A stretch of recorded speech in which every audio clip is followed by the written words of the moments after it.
y'all saw, dude, the tech news can be really stressful. But today, we're gonna try one of my medicinal herbs.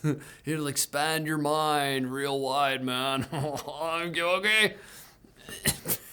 Apple has announced that Tim Cook, the company's CEO since 2011, is stepping down. He will be transitioning into his new role as executive chairman of the board of directors, who approved the switch unanimously out of fear of Tim's bullying.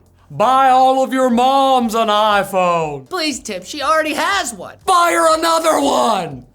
Cook will be replaced by Apple's Senior Vice President of Hardware Engineering, John Turnus, a move which is absolutely slanderous to Craig Federighi. This man worked his ass off to impress me, and it worked. Like, come on.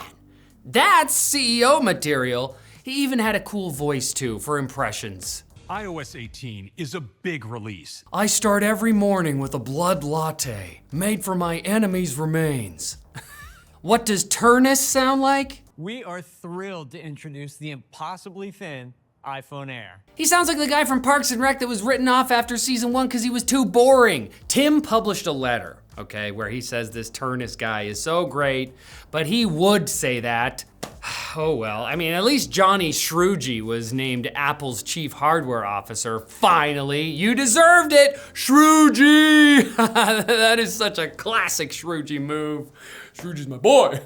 A Spanish company called Playnix just beat Valve to the punch, launching its own Steam Machine-like competitor months before the actual Steam Machine ships. The console-shaped mini PC comes from the EmuDeck team. Yes, the retro emulation folks, packing a Ryzen 5 5500, a Radeon RX 9060 XT with 16 gigs of VRAM and 16 gigs of DDR4, which is the kind of choice you only make when DDR5 costs more than the GPU.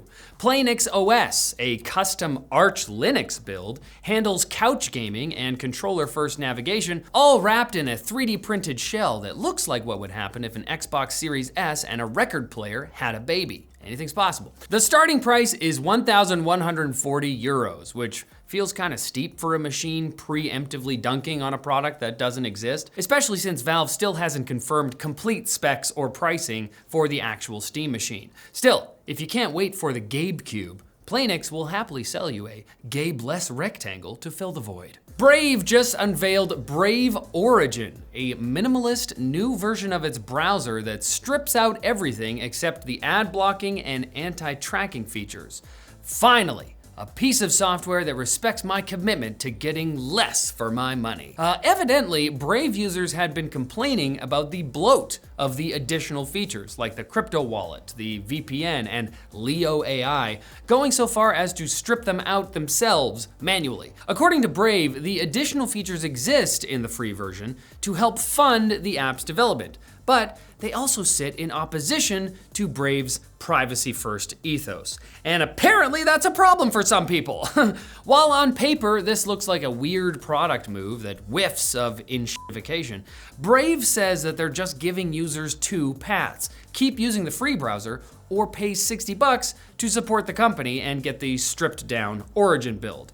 Linux users get Origin for free though, because, in Brave's view, people who use Linux are crazy, and they just compile their own version anyway. Brave, your product moves are confusing, but I gotta give you this, you know your audience. Hey, that reminds me of our sponsor. Micro Center. April is desktop deals month at Micro Center, and they've slashed prices on some stacked rigs. Check out some of their amazing deals like this iBuyPower Slate 9 with an RTX 5070 for $450 off. Also, if you live in Austin, Texas, jealous, because you guys are getting a Micro Center. And contrary to what the name would have you believe, it's actually pretty big. The grand opening will be later this year, and you can sign up at the link below to get a free 128 gig flash drive when the store opens. In this economy, not in Austin, but still want the flash drive? Don't stress about it. Micro Center is also doing a grand reopening in North Jersey with the same deal. Forget about it. That's what they sound like, right? And for all things tech and all things Micro Center, make sure you head over to Micro Center News to stay up to date. It's not as good as tech news, but it's pretty cool. Okay, are we feeling nice and expanded? Oh, good. Now let's roll some quick bits before the crash. Written by someone who has not, I don't know. SK hynix employees could each receive $477,000 in bonuses this year, according to the Korean news outlet Jungong Daily, because that's where we're at right now. Evidently, this is a result of a new bonus structure entitling employees to a 10% share of the company's projected $169 billion operating profit for 2026. Meanwhile, Samsung's labor union, which is pushing for a 15% bonus, is threatening a general strike. Not having employees available to work, though, may also be a problem for SK hynix, after all of their employees very soon make enough to retire, no problem. The NSA is using Anthropic's new Mythos AI model, despite the Pentagon labeling Anthropic a supply chain risk, according to Axios's confidential sources. The Pentagon cut ties with Anthropic in February after they refused to allow mass domestic surveillance, among other things.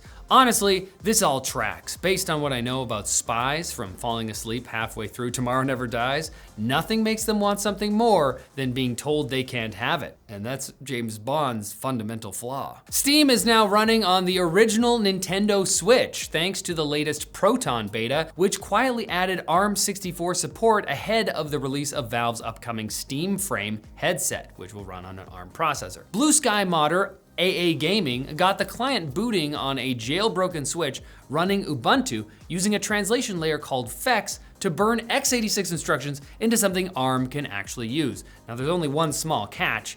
Games don't actually run on the Switch yet. Turns out a 2015 NVIDIA chip running Linux performs about as well as you'd expect. A humanoid robot named Lightning just smoked the half marathon world record in Beijing. Ka-chow! Clocking 50 minutes and 26 seconds. Nearly 7 minutes faster than Ugandan runner Jacob Kiplimo's record from last month. Honor's fleet of man-shaped machines actually swept the top 6 spots using a liquid cooling solution adapted from phones. Meanwhile, a rival bot had to be physically restrained after mid-race it suddenly realized the horror of its own existence. It just couldn't take it. And Prego, the pasta sauce brand, has made a dinner conversation recording device called the Connection Keeper. The puck-shaped mic records your family's conversations for $20 and surprisingly has no Wi-Fi, no Bluetooth, and no cloud connection. Instead, through Prego's partnership with StoryCorps, the folks who archive voices at the Library of Congress, you can optionally upload your conversations to said archive. Because why wouldn't you?